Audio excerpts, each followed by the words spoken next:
a trade that was abolished, and the abolishment of it was led by the British and enforced by the British, that 37 years later on one club and 20 years later on another, that subsequently they would put ships on their badges to reflect the rewards from slavery. If people want to have that debate and they think it's a constructive debate in the here and now, I grow a bit tired of the past being used to weaponize the present, and the notion that everything needs to be looked at through the prism of colour in this country. We don't talk about the slave trade and the perpetrators of slave trading in the Caribbean that were one of the major architects of it themselves. We don't talk about the slave trade going back to the Egyptians or to the Greek Empire and look at it from there. We're isolating it to one particular ethnicity, and I find this conversation slightly unnecessary because it's leveraging sport to create a debate around something. Now, no one, not me, not Leroy, none of us are going to know the intent behind the design of those badges 120 years ago, because we didn't design them. Is that fair to say, Leroy? And the person who designed them isn't here to tell us the methodology of the reasons behind the design. Simon's not wrong in that, is he, Leroy?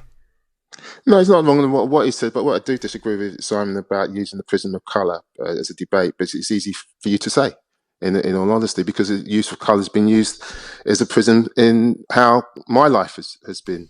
Has moved forward, and for many people who of my colour have had to live. So it is easy for you to say because you haven't come up with. Why is it easy for me to say? Because I'm living in a society. Because you're white. But let me tell you the question before you answer it. I'm living in a society where I'm told repeatedly and endlessly that I have to acknowledge my so-called white privilege, and that as a middle-aged white person, I'm not allowed to have a view on my reaction to that. So, and everything I listen to now is a debate about colour.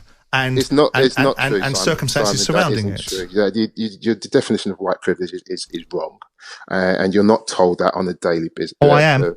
Basis. No, you're not. You're certainly not told that by me. You most probably. Well, I don't speak to you on a daily basis, Leroy, so I wouldn't. Well, no, you don't. No, you don't. But you don't. You're not told that on a daily basis. But Leroy, come on. You can't speak for what I'm told. Yeah, you can speak for your experiences in the same way that you're telling me you can't see the world through my eyes.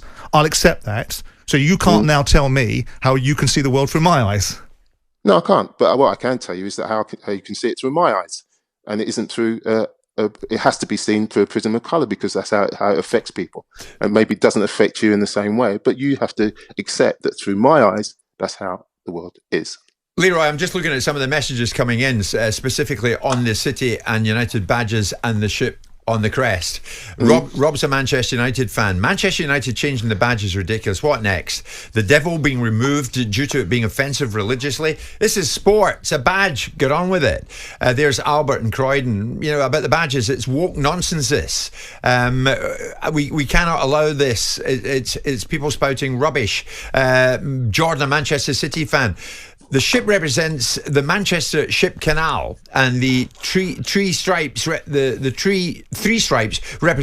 the rivers as well. The thought that this is in any way offensive is absolute nonsense. And there's another from Darren. In relation to your topic of football badges, I concur with Simon. He's spot on here. I mean, what next? Vegetarians will be asking for the ram to be removed from Derby County's badge because they don't eat meat. Well, you've taken it to a place where it's not even there. We just said we're going to have a debate about what it represents. Yeah. So we're not talking about removing the badge. And so that's what I'm talking about, sensationalising something. And, you know, the time you use the language weaponising, which is absolutely ridiculous, because that's not what it's about. You sensationalise it's precisely what it's about. I haven't finished. It is precisely what it's about, Leroy. No, it's not about that. In my view, it is. Well, in your view, I don't agree with your view. In my view, that's fine. You're entitled not to.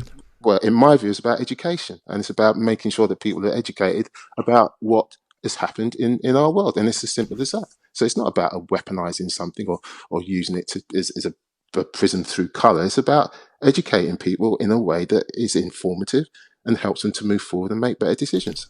And if that discussion, Leroy, led to there being a clear and obvious link between the ships and slavery, would there then be the inevitable push, do you think, to have the badges changed?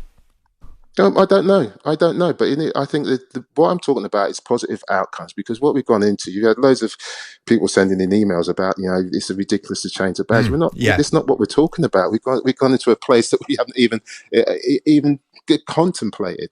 It's about positive outcomes, and positive outcomes for everybody. So I'm talking about But it's not what you're people talking about, Leroy, because you have a reasonable ability to have a debate. You and I may not agree on certain things, but we can have a debate about our different views and come away with either understanding one another's point of view or continue our differences.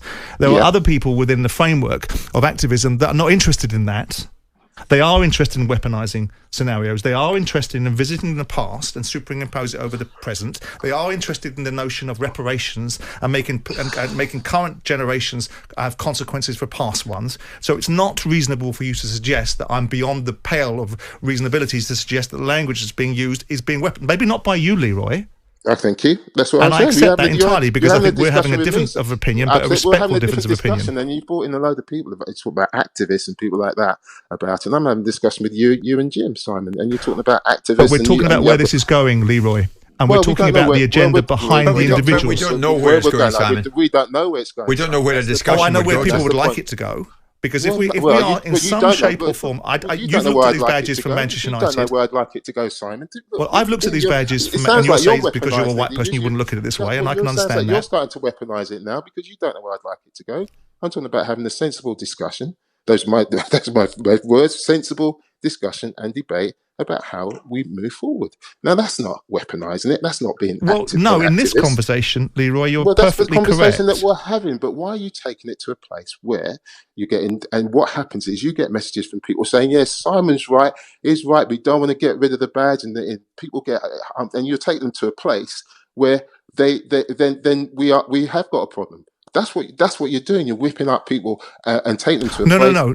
That's what you're suggesting I'm doing. What I'm looking at is the world. I'm looking at the world that we're living in. Four messages of people saying, "I'm with." That's right, Leroy. You can keep on talking and keep on talking. Well, we'll run the time down. What I would say, Simon, is, and Leroy, there has been quite a cross section of reaction to it. Tom and Stoke were saying the Manchester Ship Canal was created to bring cotton in from